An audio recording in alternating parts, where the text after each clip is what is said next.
Hello everyone, welcome to AK classes YouTube channel. Students, आज की इस एजुकेशनल वीडियो में हम क्लास 9th की English supplementary reader book moments के chapter number 9 the accidental tourist के क्वेश्चन आंसर को करेंगे। तो चलिए let's start the question answer. First question है हमारा, Bill Bryson says I am in short easily confused. Bill Bryson कहते हैं कि संक्षेप में अगर मैं कहूं तो मैं जल्दी ही कंफ्यूज हो जाता हूं। What examples has he given to justify this, और अपनी इस बात को सही साबित करने के लिए, जस्टिफाई करने के लिए वे कौन से उदाहरण देते हैं। तो इसका आंसर है I am in short easily confuse. To justify this statement Bill Bryson says, तो मैं जल्दी ही कंफ्यूज हो जाता हूं, अपनी इस बात को सही सिद्ध करने के लिए बिल ब्राइसन कहते हैं that he goes to the laboratory many times when he goes to the cinema. तो बिल ब्राइसन कहते हैं कि जब वो सिनेमा हॉल में फिल्म वगैरह देखने जाते हैं तो वो उस फिल्म देखने के दौरान कई बार शौचालय जाते हैं। He always find himself standing in an aisle on the wrong side of a self locking door, और जब वो टॉयलेट के लिए, शौचालय के लिए जाते हैं तो हमेशा ही गलत जगह पर चले जाते हैं, जिसके कारण उन्हें दिक्कतों का सामना करना पड़ता है। अदर देन दिस, इसके अलावा his speciality is that he returns to hotel dash 2 or 3 times a day for asking his room number। और इसके अलावा अगर वो जब कहीं बाहर जाते हैं और होटल वगैरह में रुकते हैं तो जो होटल का इंक्वायरी काउंटर होता है वहां पर भी वो एक दिन में 2 या 3 बार वहां पर राउंड मारते हैं। किस लिए जाते हैं? अपने रूम का नंबर पता करने, क्योंकि वो रूम का नंबर भी अपना इजिली भूल जाते हैं। All these things show that he get easily confused. तो ये सब चीजें हमें बताती हैं कि वो बहुत जल्दी ही कंफ्यूज जाते हैं, बहुत जल्दी चकरा जाते हैं, यानी कि वो कोई भी डिसीजन नहीं ले पाते और गलत निर्णय कर बैठते हैं। नेक्स्ट क्वेश्चन है, what happens when the zip on his carry on bag gives way. तो क्या होता है जब लेखक के जो कैरी बैग था, जब उसकी जीप खुल जाती है तो क्या होता है? आंसर है इसका, when the zip on the author's carry on bag everything within newspaper cuttings and other loose papers, a 14-ounce tin pipe of tobacco, magazines, passport, English money, film was ejected over an area about the size of a tennis court। तो जब लेखक का जो carry on bag था उसकी जो zip खुल जाती है, कि झटके के साथ जब खुल जाती है, तो उस बैग के अंदर, उस थैले के अंदर जो भी न्यूज़पेपर कटिंग थी, लूज पेपर थे, टोबैको की पाइप थी यानी कि जो उसकी सिगार थी, मैगजीन थी, पासपोर्ट, इंग्लिश मनी, फिल्म वगैरह, ये जो कुछ भी सामान उस थैले के अंदर था वो बाहर गिर जाता है, और वो लगभग इतने बड़े एरिया में गिर जाता है जितना कि लगभग एक टेनिस कोर्ट होता है, यानी कि वो हर तरफ बिखर जाता है। नेक्स्ट क्वेश्चन है हमारा, why is his finger bleeding. उसकी उंगली से खून क्यों निकलता है? What is his wives reaction, और उसकी पत्नी की क्या प्रतिक्रिया होती है जब उस ऑथर के उंगली से खून निकलता है? तो आंसर है इसका, the author's finger was cut off by the zip of his carry on bag, that's way his finger was bleeding. तो कहता है कि जब ऑथर अपने बैग की चैन को खोलने का प्रयास कर रहा होता है तो उस दौरान उसकी उंगली कट जाती है और उसमें से खून निकलने लगता है। His wife looked at him with an expression of wonder.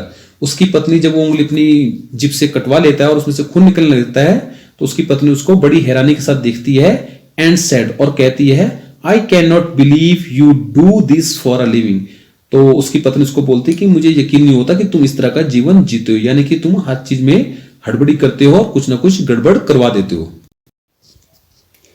Next question है, how does Bill Bryson end up in a crash position in the aircraft. Bill Bryson वायुयान में यात्रा करते समय कुचले जाने की स्थिति में कैसे आ जाते हैं? तो इसका आंसर है, once while Bill Bryson was travelling in an aeroplane. एक बार बिल ब्राइसन जब एक एरोप्लेन में ट्रेवल कर रहे थे, he leaned over to tie a shoelace, but as soon as he bore down, someone in the seat ahead of him threw his seat back। तो जब वो वायुयान में यात्रा कर रहे थे तो वो जूते का तस्मा बांधने के लिए वो नीचे की तरफ झुकते हैं। तो जैसे ही वो नीचे की तरफ झुकते हैं तो उसी समय क्या होता है कि जो उनकी अगली सीट पर व्यक्ति बैठा होता है उसने अपनी सीट को पीछे कर दिया और उसमें फंस जाते हैं। Thus the author ended up in crash position in the aircraft। इस प्रकार जो है, जो ऑथर है हमारे, वो कुचले जाने की स्थिति में आ जाते हैं। नेक्स्ट क्वेश्चन है, why are his teeth and gums navy blue। उसके टीथ और गम्स नेवी ब्लू क्यों हो गए थे?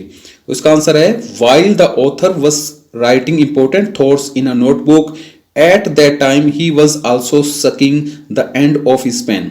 तो एक बार ऑथर जब ट्रेवल कर रहा था तो अपने महत्वपूर्ण विचारों को अपनी नोटबुक पर लिख रहा था, तो साथ ही साथ वो क्या कर रहा था, जो पेन था जिस पेन से वो लिख रहा था उसकी एंड यानी कि जो उसका पिछला सिरा होता है उसको वो चूस भी रहा था। Meanwhile he began to talking with an attractive lady in the next seat and he could not know that his pen had leaked ink।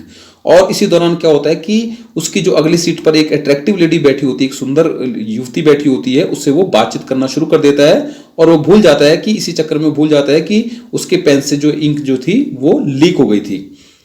Thus his teeth and gums became navy blue। तो इस कारण से जब वो ink leak हो गई तो उसके कारण से उसके टीथ और गम्स थे वो नेवी ब्लू कलर के हो गए थे, उस पे इंक लग गई थी उसके टीथ और गम्स पर।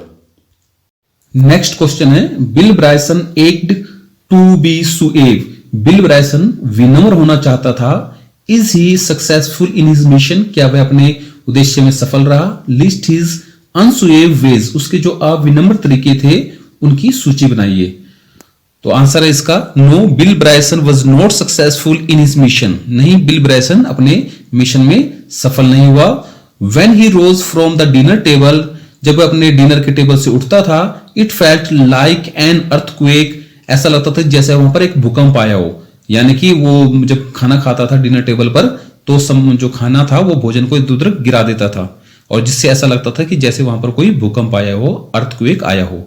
And when he got in a car, और जब वो किसी कार में बैठकर जाता था, जब वह कार में बैठकर जाता था, he left 14 inches of his coat outside. तो अक्सर उसका क्या होता था, कोट का जो कोट का एक हिस्सा है, 14 इंच का जो कोट था, कोट का एक हिस्सा उसका अक्सर कार से बाहर रह जाता था। यानी कि जब वो डोर बंद करता था तो उसमें से उसका कोट बाहर निकल जाता था। एंड क्लोज द डोर, और वो जो है दरवाजा बंद कर देता था और कोट उसका बाहर ही लटका रह जाता था। Other than this, several times he sit on chewing gum, ice cream, cough syrup and motor oil at various time। और कई बार वो क्या करता था, कभी वो च्युइंगम के ऊपर बैठ जाता था, आइसक्रीम के ऊपर, कप सिरप हो गया या मोटर ऑयल के ऊपर बैठ जाता था और अपने जो भी कपड़े वगैरह था उनको गंदा कर लिया करता था। इस तरह से वह विनम्र तो होना चाहता था लेकिन वो विनम्र हो नहीं पाता था, वो अच्छा कुछ मैनरफुल तरीका अपना शो नहीं कर पाता था। नेक्स्ट क्वेश्चन है, Why do you think Bill Bryson's wife says to the children, take the lids off the food for daddy? तो आप ऐसा क्यों सोचते हैं कि बिल ब्रायसन की पत्नी बच्चों को कहती है कि पापा के लिए, अपने पिता के लिए खाने के जो डब्बे हैं उनके ढक्कन खोल दो? ऐसा उसकी पत्नी क्यों कहती है और आप क्या सोचते हैं इस बारे में? आंसर है इसका, Bill Bryson's wife says to the children to take the lids of the food for daddy. तो जब भी भोजन आता था तो बिल ब्रायसन की जो पत्नी थी वो अपने बच्चों को बोलती थी कि अपने पापा के लिए जो खाने का जो बर्तन है उसका ढक्कन खोल दो। और वो ऐसा इसलिए कहती थी so that he does not cause any accident while opening the lid. तो उसकी पत्नी को ऐसा लगता था कि ऐसा ना हो कि जब वो खाने के बर्तन का जब ढक्कन हटाए तो कुछ गड़बड़ ना कर दे, कहीं से कोई भोजन वगैरह गिरा ना दे, इधर उधर फैला ना दे। तो इस कारण वो अपने बच्चों को बोलती थी कि भी आप खाने के बर्तन का ढक्कन जो पिताजी को जब देते हो तो पहले ढक्कन हटा दिया करो। नेक्स्ट क्वेश्चन है, what is the significance of the title? शीर्षक का क्या महत्व है, यानी कि जो इस चैप्टर का नाम है उसका क्या महत्व है? आंसर है इसका, the title of the story the accidental tourist is absolutely significant. इस कहानी का जो शीर्षक है द एक्सीडेंटल टूरिस्ट, इसका निस्संदेह महत्व है। In the story we see that the author does not only do accident while traveling but he also does accidents in normal life। तो जो इसमें ऑथर है वो कहीं जब यात्रा करते हैं तो उसी समय ही कुछ गड़बड़ नहीं करते, बल्कि नॉर्मल लाइफ में, अपने डेली रूटीन में भी वो कुछ ना कुछ ऐसी एक्टिविटी कर देते हैं जिससे कि कुछ गड़बड़ हो जाती है। So the title is significant. तो इसलिए ये जो टाइटल है द एक्सीडेंटल टूरिस्ट, ये वास्तव में महत्वपूर्ण है। तो दोस्तों, इसी के साथ हमारे इस चैप्टर के क्वेश्चन आंसर यहीं पर कंप्लीट होते हैं। अगर अभी तक आपने हमारे चैनल को सब्सक्राइब नहीं किया है तो हमारे चैनल को सब्सक्राइब कर लीजिए और उसके बगल में बेल आइकन के निशान को भी जरूर प्रेस कर लीजिए ताकि हमारे इस चैनल पर अपलोड होने वाले सभी प्रकार के एजुकेशनल वीडियोस की नोटिफिकेशन आपको तुरंत मिल सकें। और अभी तक अगर आपने हमारे वीडियो को लाइक नहीं किया है, शेयर नहीं किया, तो प्लीज़ इसको लाइक भी कीजिए, शेयर भी कीजिए। Thanks for the watching.